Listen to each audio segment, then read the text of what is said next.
Jean 8, 32 dit, Jean 8, verset 32. La parole de Dieu déclare, vous connaîtrez la vérité et la vérité vous affranchira. est-ce qu'on peut reprendre ensemble? Vous connaîtrez la vérité et la vérité vous affranchira. Pourquoi Dieu veut délivrer Israël, mais Dieu est obligé de réussir la délivrance à la 10e plaie? Parce que dans les premiers miracles jusqu'au 9e miracle, la vie d'Israël n'a pas changé. Il y a des gens qui vivent les 9 miracles ici, mais leur histoire n'a jamais bougé. Il y a des gens, tu vas beau prêcher, mais la prédication reste seulement au niveau de l'oreille. Ça ne déplace pas la montagne dans leur vie. Ça ne bouge pas les choses dans leur vie. Un témoignage ne peut pas être rendu dans leur vie. Parce que tout ce qui est fait de premier au 9 miracles. Et quand Dieu a fait les 9 miracles, la Bible dit, Pharaon n'a pas laissé partir le peuple parce que ça ne l'intimidait pas. Il y a des gens qui prient pour vous, mais ils ne peuvent pas intimider le démon qui vous saisit. Les obstacles qui sont au devant de vous. Parce que Pharaon aussi jetait le bâton et le bâton devenait le serpent. Lui aussi transformait l'eau en sang. Lui aussi appelait les sauterelles. Et Dieu a dit, je vais changer de stratégie. Nous allons aller au 10e miracle. Il va commencer à tuer tous les premiers-nés égyptiens. Le sang va couler. C'est là que je parle de la Pâque. La Bible dit, mon fils, c'est au 10e miracle. Le grand pharaon va se lever, va dire, prenez tout et sortez de mon pays. Derrière chaque situation, il y a un esprit. Des gens égorgent des poulets, des chèvres, ils tuent des choses, ils font des incantations, ils bâtissent les hôtels derrière chaque situation. Donc il y a des situations, tant que tu n'as pas une certaine onction, il y a des problèmes qui ne vont pas être réglés. Je viens de dire à quelqu'un de manière 100%. Yes, la Pâque va déplacer les montagnes, va déplacer le célibat, va déplacer la sorcellerie. Amen, papa. La 10e plaie était la Pâque. Et c'est à la 10e plaie que le grand pharaon a dit, aujourd'hui là, ce que tu viens de faire, je ne peux pas accomplir ça. C'est Moïse qui a envoyé la loi.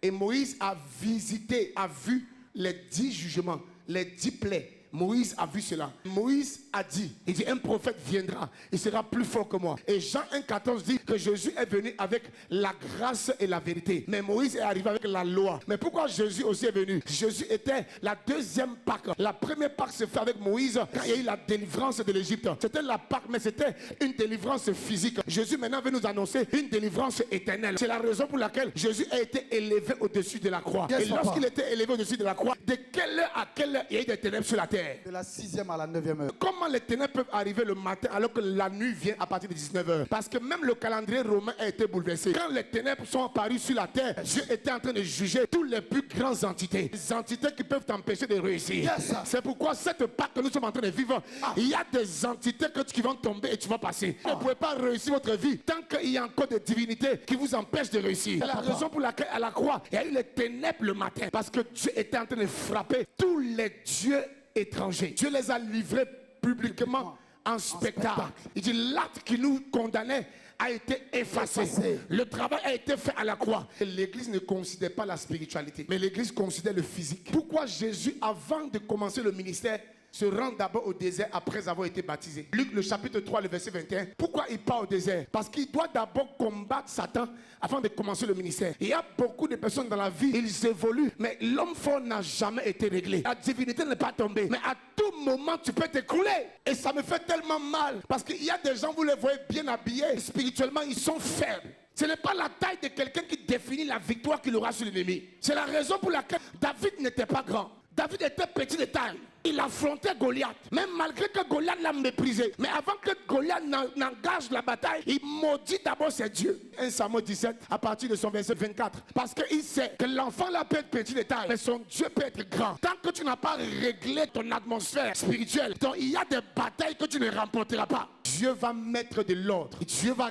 régler ton environnement. Dieu dégage des entités. Tu peux travailler, tu peux te marier, tu peux avoir de grandes recettes parce qu'il n'y a plus quelqu'un qui peut s'opposer. C'est pourquoi il faut d'abord régler. Quand tu n'as pas une bonne spiritualité, tu continues de pleurer parce qu'il y a des besoins que tu n'arrives pas à combler. Regardez les gens aujourd'hui qui deviennent autre chose, l'argent. Ils n'arrivent plus à être vrais ou fidèles, l'argent. Et Satan connaît cela. Tant que tu n'as pas une autorité qui le domine, et le diable dit à Jésus, si tu es vraiment le Fils de Dieu, jette-toi du haut de ce temple. Quelqu'un viendra te transporter. Jésus va dire, tu ne tenteras pas l'Éternel, ton Dieu. Pour dire quoi, ma fille? Même si Dieu a donné, même s'il n'a pas donné, il restera Dieu. Lorsque Satan s'est retiré de lui, les anges ont commencé à le servir. Souvent tu sors du désert, ta vie ne change pas encore, mais Satan est tombé. Souvent tu sors du désert, tu trembles encore, Satan est tombé. Souvent tu sors du désert, mais tu as encore faim. On te regarde, mais le désert est sur toi. Mais Satan est déjà tombé. C'est une question de temps et tu verras la gloire de Dieu. C'est une question de temps et tu verras la main de Dieu. C'est une question de temps et tu verras la manifestation de la puissance de Dieu.